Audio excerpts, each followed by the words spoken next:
السلام علیکم دوستو، آج 1 مئی 2022 ہے اور میں محمد اکمل خان اس ویڈیو کے تھرو آپ سے مخاطب ہوں۔ علامہ اقبال نے بہت زمانہ پہلے فرمایا تھا کہ کب ڈوبے گا سرمایہ پرستی کا سفینہ، دنیا ہے تیری منتظر روز مکافات۔ آج بھی یوم مزدور ہے اور آپ کو پتہ ہی ہے کہ پوری دنیا آج بھی سرمایہ دارانہ نظام کے شکنجے میں جکڑی ہوئی ہے۔ یوم مزدور پہ سب سرمایہ داروں کی چھٹی ہوتی ہے لیکن مزدور کی کوئی چھٹی نہیں ہوتی۔ تو ایسے ہی ایک بہت خوبصورت پنجابی نظم میری نظر سے آج گزری جو میں آپ کے ساتھ شیئر کرنا چاہتا ہوں، اور پھر اس کے آخر میں 2 لائنوں میں ہم ایک سیاسی تجزیہ اس پہ کر دیں گے۔ نظم کا عنوان ہے دھیے چھٹی ہوندی نہیں مزدوراں دی۔ یہ ایک مزدور اور اس کی بیٹی کا آپس میں مکالمہ ہے، یوم مزدور کے حوالے سے، یوم مئی کی چھٹی کے حوالے سے۔ بیٹی جو ہے وہ باپ سے کہہ رہی ہے کہ سنیا ہے اج چھٹی ہے مزدوراں دی،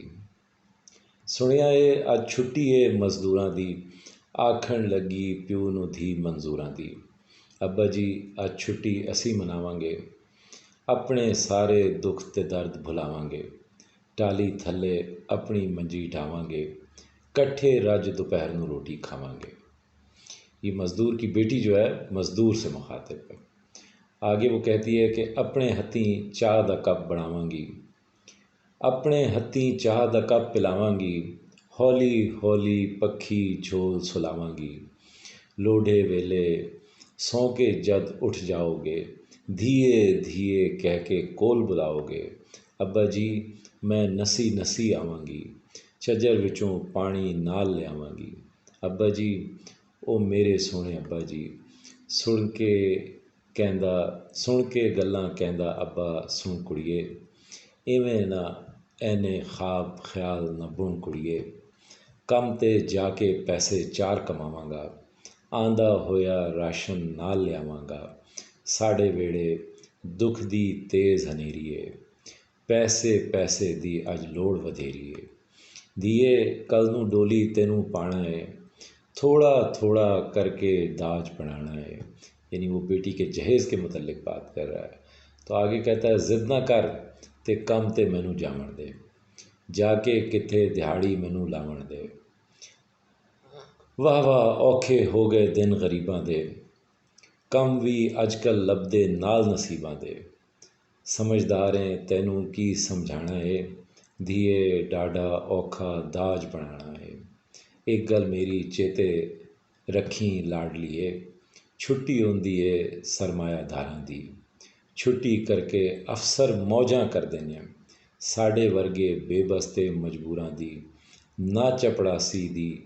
نہ ہی چوکیداراں دی، دھیے چھٹی ہوندی نہیں مزدوراں دی، دھیے چھٹی ہوندی نہیں مزدوراں دی۔ یہ احمد نعیم ارشد صاحب کا کلام ہے، بہت خوبصورت نظم ہے۔ اب اس نظم کے تناظر میں ذرا اپنے آپ کو ایک مزدور کی جگہ اگر ہم رکھ کے سوچتے ہیں، ان احساسات کو سوچتے ہیں، اس کے بچوں کے احساسات کو سوچتے ہیں، اور اس کی انتہائی کم آمدن، انتہائی محدود وسائل کے ساتھ لامحدود خواہشات، جو بچوں کی خواہشات ہوتی ہیں جنہیں زندگی کے مصائب کا پتہ نہیں ہوتا، ان کو جب ہم ساتھ رکھ کے سوچتے ہیں تو ہمیں چھوٹے چھوٹے ویلفیئر کے لیے کیے ہوئے جو انیشیٹوز ہیں ان کی قدر معلوم ہوتی ہے۔ اب اس پس منظر کو اپنے ذہن میں رکھتے ہوئے آپ یہ ذرا سوچئے کہ جو احساس انکم سپورٹ پروگرام ہے،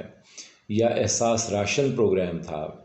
یا صحت کارڈ کا جو پروگرام تھا جو 10 لاکھ روپے تک کی ہیلتھ انشورنس ہر شخص کو حاصل ہونے جا رہی تھی،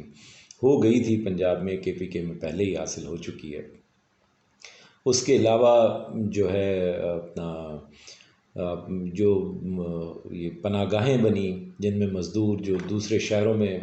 جا کے مزدوریاں کرتے تھے وہ سو جاتے تھے جا کے بغیر کسی کرائے کے، اور کوئی بھوکا نہ سوئے پروگرام سے وہ کھانا کھا لیتے تھے۔ اسی طرح جو پناہ گاہیں تھیں ان کے ساتھ جو لنگر خانے تھے۔